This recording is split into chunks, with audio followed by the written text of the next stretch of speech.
Ay,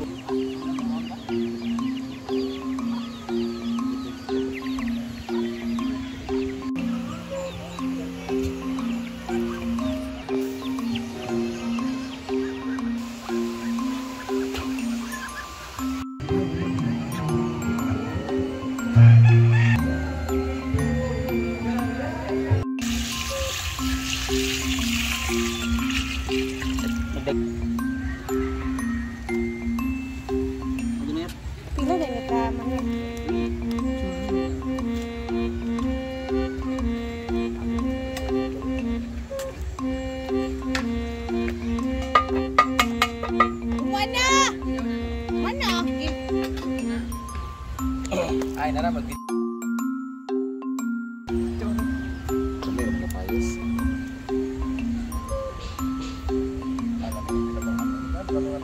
fresh from the farm.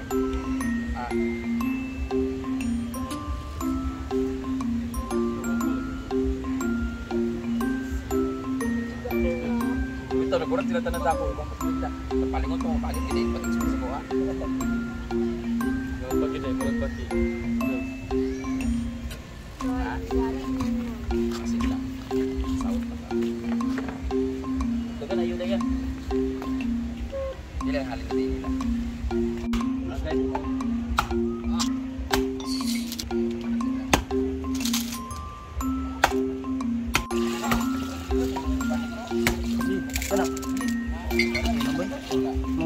Mana ba? Mana. Ah, guna manok kaling kaya o.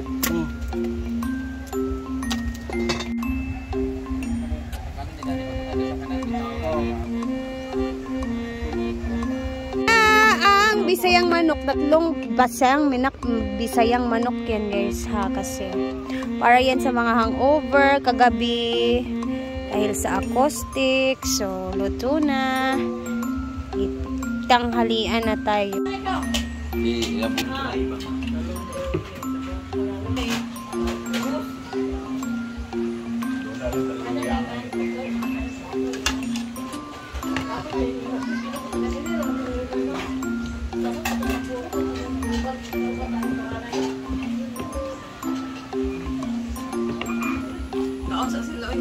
Sa? Uy, wak pa may kanon. Ito na? Wala pa na.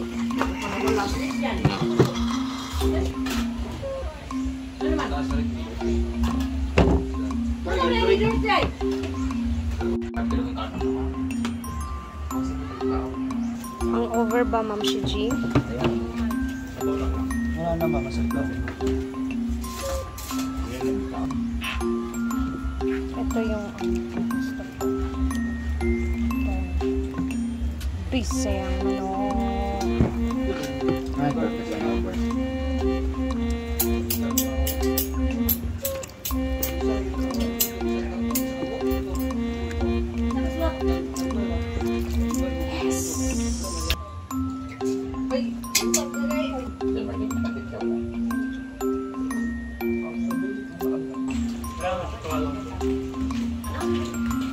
Halin gabi ino. Yes.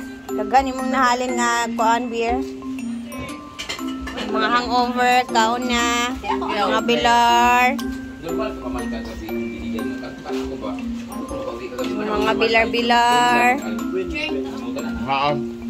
Ano yun? With money imong ikaon? Alam ko paano ako umuwi. Ano ba? Tayo flavored? Ako gagawin ni alala ko. Sunod! Sa pasi na! Wala na! Kamu yan!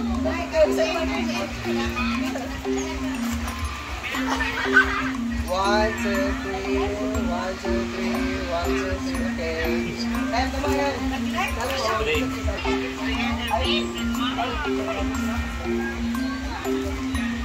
Yawa! Nag-video ka pala ako. Isang naka-shop.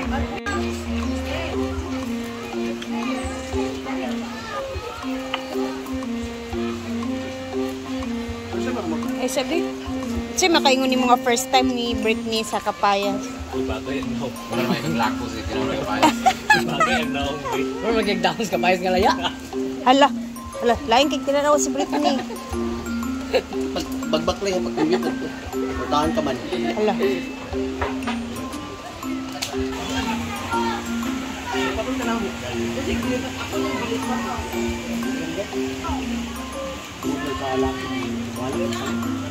Ako ang tao na bilhin niya ka bayot. O sila ira. Tapos niya tila yun lang. Ako ganda.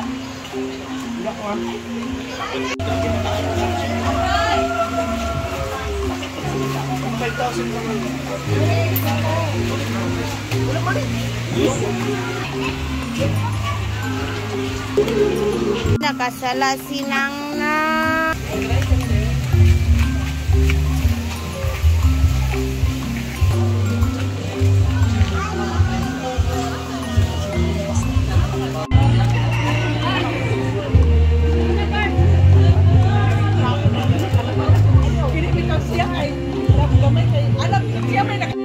Dito tayo sa likuran, tambay saglit habang nag-aantay ako kay Habi kasi alas 5 talaga ako kinukuha ni Habi dito sa Hinaguan paghapon. So ang sarap dito sa hapon pag tambay ka.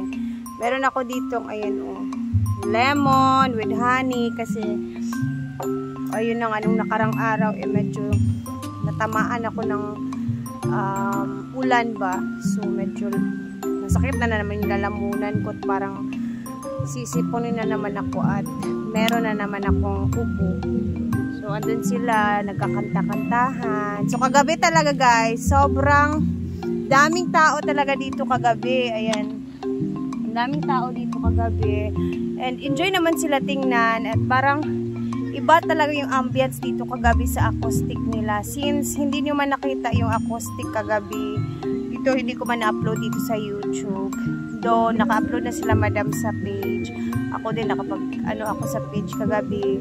So ayan, bigyan ko kayo ng konting clip lang sa nangyari dito kagabi kung gaano siya saya sa ginawang acoustic night dito sa likuran. And ayun, medyo sana hindi tayo makapiright kasi pag na-copyright mawala talaga yung kanta ni John Mark. Pero i-cut-cut lang natin konti para medyo hindi naman siya talaga totally copyright pag buong kanta. So ayan, ang ganda dito. Ang plano niya dito is dito na talaga lagi yung yung acoustic niya every time na magpapa-acoustic siya. Kasi ang ganda talaga ng setup ng mga banig-banig na nilalagay nila. And sobrang natuwa talaga yung mga tao din kahit papano. So ayan na, ito na siya guys!